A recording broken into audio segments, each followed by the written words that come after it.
मतभेद हो सकते हैं पर मनभेद कभी नहीं होंगे। इस देश के कोने में अगर किसी भी हमारे साथी के साथ कोई भी अत्याचार जुल्म होगा तो जितने भी आपके क्रांतिकारी भाई हैं बेटे हैं वो सब एक मंच के ऊपर खड़े दिखाई देंगे। अत्याचार हो रहा है उसका निवारण करें, नहीं तो भाई 5 साल पीछे है ना वो कदम दोबारा भी आवे। कुर्सी पर बैठाना जाना तो कुर्सी तक टालना भी जाना, ये ताकत बाबा साहब ने वोट के माध्यम से दी। इनको इस बात की शर्म नहीं आती कि जो वर्दी आपने पहनी है वो इस देश के नागरिकों के और जो गरीब लोग हैं पिछड़े लोग हैं उनकी मदद और रक्षा के लिए है।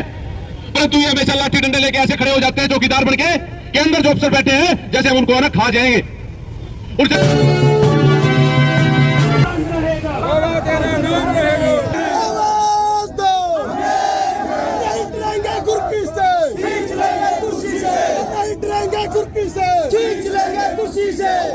की टक्कर में संघर्ष हमारा नारा है।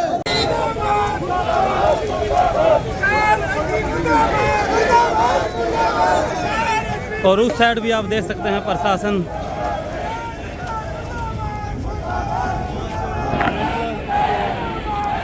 का प्रशासन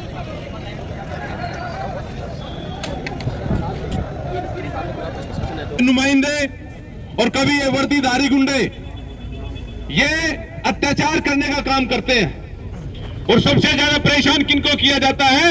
जो हमारे जैसे भाई, रजत जैसे भाई, मंजीत मोगरा जैसे भाई, रोहित गरुआ जैसे भाई जब समाज की लड़ाई लड़ते हैं तो इनको टारगेट करते हैं और बेमतलबी मुकदमे दर्ज करते हैं और दर्ज करके अपनी पेटी के अंदर धर देते हैं। और जब हम लोग आगे बढ़ते हैं तो वो निकाल के लाते हैं। और जब उन मुकदमों को देखते हैं कि भाई धाराएं के लाग रही हैं, उन धाराओं तो मच्छर भी को नहीं मरता, इसी धारा लाते हैं। इनको इस बात की शर्म नहीं आती कि जो वर्दी आपने पहनी है वो इस देश के नागरिकों के और जो गरीब लोग हैं पिछड़े लोग हैं उनकी मदद और रक्षा के लिए है। परंतु ये हमेशा लाठी डंडे लेके ऐसे खड़े हो जाते हैं चौकीदार बन के अंदर जो अफसर बैठे हैं जैसे हम उनको ना खा जाएंगे। उनसे मिलने नहीं दिया जाता है और वे अफसर ऐसे मौन धारण करके बैठे हुए हैं कि वो बाहर निकलने की गुस्ताखी भी नहीं कर पाते, वो निकलने की हिम्मत नहीं करते। ये संदेश भेजेंगे पहला कि जी 1000 आदमी आ रहे हैं, हर कोई डरन की बात को नहीं, आ जाओ।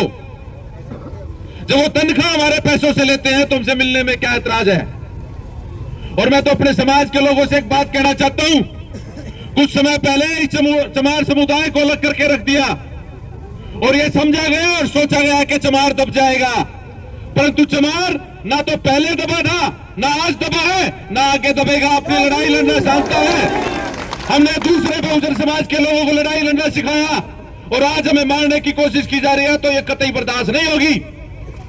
जैसे मंजीत भाई ने कहा कि ये तो ट्रेलर है, सारे काम हो जाएंगे सारे, अगर हम एक मुट्ठी के अंदर रहेंगे तो।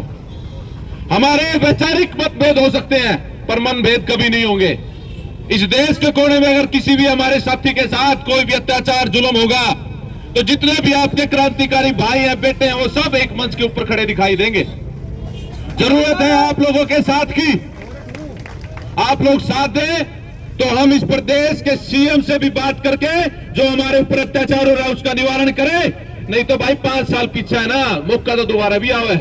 कुर्सी पर बैठाना जाना तो कुर्सी तक टालना भी जाना, ये ताकत बाबा साहब ने हमें वोट के माध्यम से दी। तो तमाम साथियों का धन्यवाद है कि रजत भाई के साथ एक बुलंद आवाज के साथ खड़े रहे। अगर प्रदेश में किसी के साथ होता है तो ऐसे इकट्ठा होके सरकार को और इस प्रशासन को चेताने का काम करे कि हम अकेले नहीं हैं, हम सैकड़ों और लाखों की संख्या में इकट्ठा होना जानते हैं। जय जय जय जय जय भी, जो बोले स्वनिर्भर।